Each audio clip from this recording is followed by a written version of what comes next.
కరీంనగర్ జిల్లా హుజురాబాద్ నియోజకవర్గంలోని హుజురాబాద్ జమి కుంటకమలాపూర్ ప్రాంతాల్లో డయాలసిస్ సెంటర్లు మంజూరు కావడంతో కాంగ్రెస్ పార్టీ నాయకులు హర్షం వ్యక్తం చేశారు.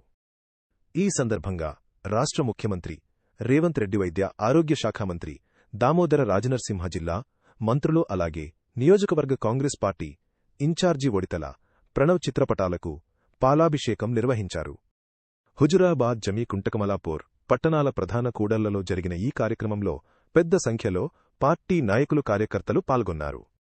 ఈ సందర్భంగా కాంగ్రెస్ నాయకులు మాట్లాడుతూ, డయాలసిస్ రోగులు ఇప్పటివరకు చికిత్స కోసం దూర ప్రాంతాలకు వెళ్లాల్సి వచ్చేదని, దీనివల్ల వారికి ఆర్థిక, శారీరక ఇబ్బందులు ఎదురయ్యాయని తెలిపారు. ఇప్పుడు 3 పీహెచ్సీలలో డయాలసిస్ సెంటర్లు ఏర్పాటు చేయడం వల్ల స్థానికంగా చికిత్స పొందే అవకాశం కలుగుతుందని పేర్కొన్నారు. ఈ నిర్ణయం కేవలం హుజురాబాద్ ప్రాంతానికే కాకుండా సమీప గ్రామాల ప్రజలకు కూడా ఎంతో ఉపయోగకరంగా ఉంటుందని చెప్పారు. అలాగే నియోజకవర్గంలో ఆసుపత్రుల అభివృద్ధి కోసం ఇన్ఛార్జి ఒడితల ప్రణవ్ ఇప్పటికే నిధులు కేటాయించడంతో పాటు ఈ డయాలసిస్ సెంటర్ల మంజూరుకు కృషి చేశారని కొనియాడారు.